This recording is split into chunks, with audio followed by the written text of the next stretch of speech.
Well, Neil, Carlisle, there's no hiding from the fact that they've been struggling of late. What are you expecting from this one? A tough League One encounter, as always. A team fighting for their lives. The team that's probably looking like we're up against it. We need to win a game of football. So we're expecting, what you normally get when you go to Carlisle. They'll have a fast start. They'll be aggressive in their approach. We have to make sure we're really a strong outfit, that we start the game well, and we focus on ourselves. Yeah, and with that in mind, if you do look at Carlisle, I suppose there's always the risk that they'll at some stage get to the point where they really feel like there's nothing to lose, and so what they've done previously perhaps becomes academic. They could suddenly look like a different side. Yeah, quite possibly. Again, not going to talk too much about Carlisle. Paul look after them. For us, mentality-wise, we have to make sure we're every bit as good as we was at Portsmouth Tuesday night, and we bring the clinical nature to the game that was missing last Saturday. Yeah, in terms of the performance at Portsmouth, I know you said afterwards that you never enjoy losing games, but when you had you mentioned in the post-match interview, but having had the chance to really reflect on it, there was presumably a lot in there that you liked. I really enjoyed watching the game back. I thought it was an excellent game of football. I thought there was nothing in the game. I thought they had more of the ball sort of around the halfway line and in their own half. Any time they got over the halfway line, we were in their faces. We countered really well. I thought the players delivered the execution of the game plan really, really well. On another day, we're 2 or 3 goals up at half time.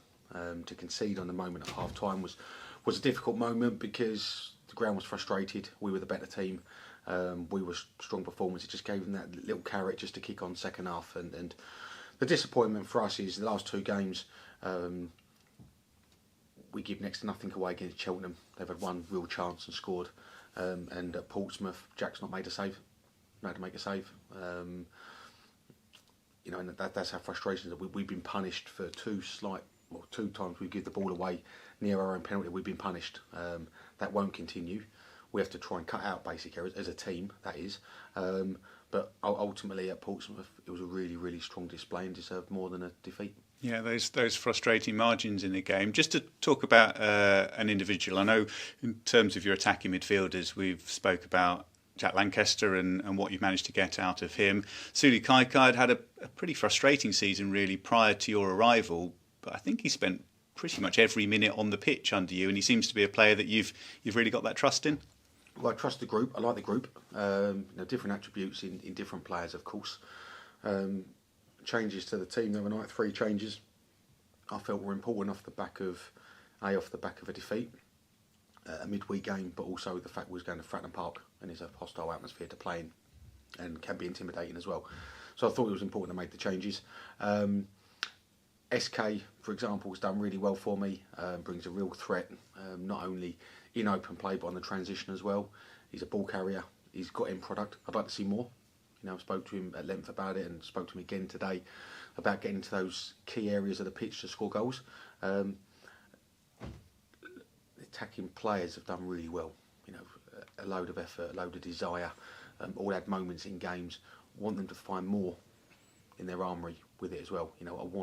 I don't just want us to be have really good wide players defensively. I don't want us to be really good from box to box. I want us to be really good, creative in the final third, but score goals as well. Ultimately that's their job. That's what they're employed to do, and I want more from them.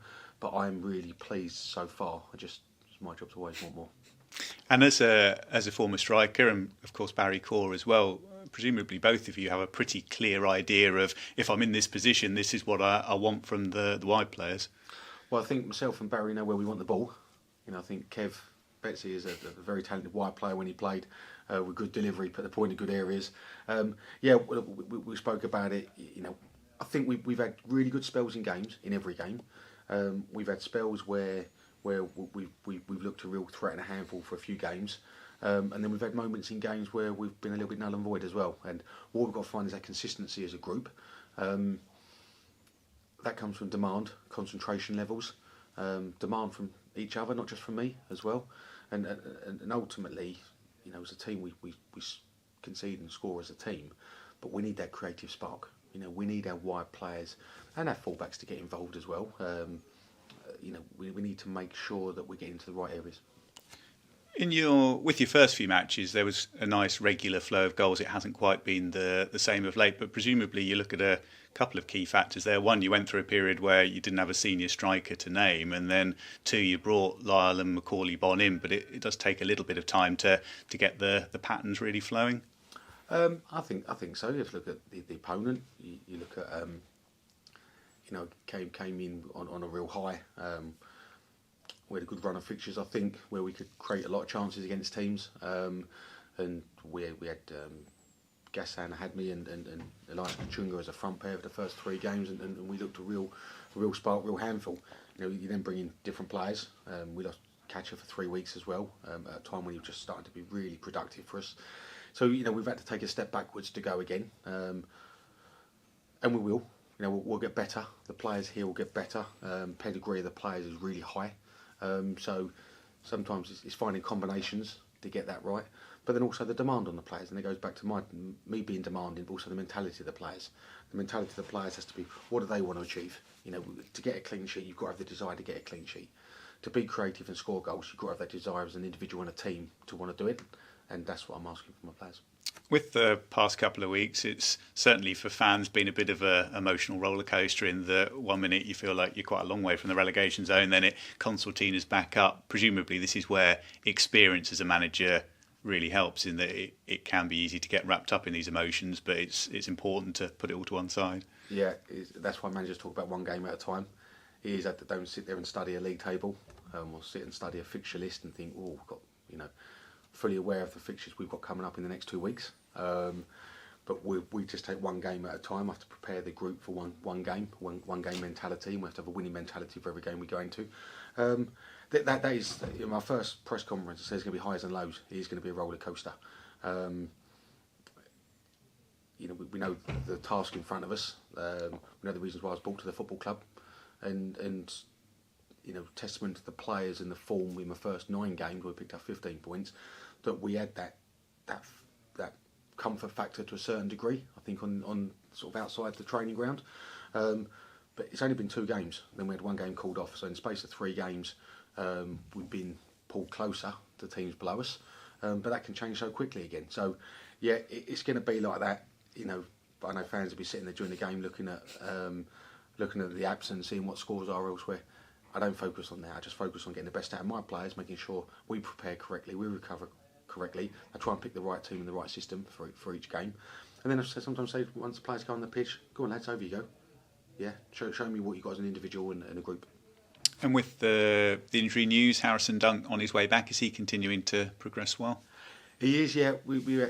Harrison had to have sort of a week off the grass last week. So it escalated so quickly. I think it said that he'd played 45 or 40, then 60 minutes behind closed doors, and we just thought, another week to 10 days, and he's being consideration for the group. Just got a little whack in training, so we've had to step off him for 10 days. But he's back on the grass again now. So again, Harrison's not going to affect the group in the next week to 10 days, but we're hopeful, certainly March period, that he's going to be back available again. And did you manage to make your way through Portsmouth without any fresh ones? It looks like that, yes. Yeah, we're hopeful that we're in the clear. Which would be nice to have this for a period now, especially where we're Saturday, Tuesday, and the volume of games and the quality of opponent. It would be really nice to get through a couple of weeks without any knocks and niggles. Brilliant, that's great from me. Pleasure. Update on Gassan, Neil, if you don't mind me asking, because I think when we spoke to you last time, he was making really good progress, and I think we were talking about him being available sort of around April time, if I've got that right, if I remember correctly. Yeah, so Gassan, no operation needed, which is great. So he's gone for a rescan on his foot, on the stress fracture, and he's healing well. So it's a real positive outcome. Hugely positive we're going to see Gassan before the end of the season. And the reason I say that is because with the nature of the injury, every day is a risk for him at the moment, up and down stairs, etc. But he's out the boot. We're looking at getting him back on the grass in a few weeks' time. But we're certainly hopeful that if all goes well, that Gassan's going to be back available to play certainly by the start of April, if not the end of March. Okay, great, that's all from me. Pleasure. Hi Neil. Hello, you Steve. spoke about wanting more from your attacking players. It's a bit of an obvious question, this, but is a big part of it taking your chances, in the sense that you've had had good chances in the last 2 games and haven't taken them, have you? Yeah, I think so. That again, as a team, that could be centre halves going up for set plays. So Michael Morrison scored a Lionel Messi, Diego Maradona type goal early in the season against Shrewsbury. Dan Andrews scored the other day. It's making sure we score as a team. But I said, you look at the last 2 games. We've had 2 frustrating defeats. But at Portsmouth, we played really well, and Jack hasn't made a save. He can't do anything about the goal; he hasn't made a save. And Cheltenham, they've had 1 clear-cut chance and scored, and we've had 4, 5, 6 really clear-cut opportunities. So yes, we have to be clinical. I think I sound like a bit of a broken record at times when we concede. We have to be concede and don't score at the other end.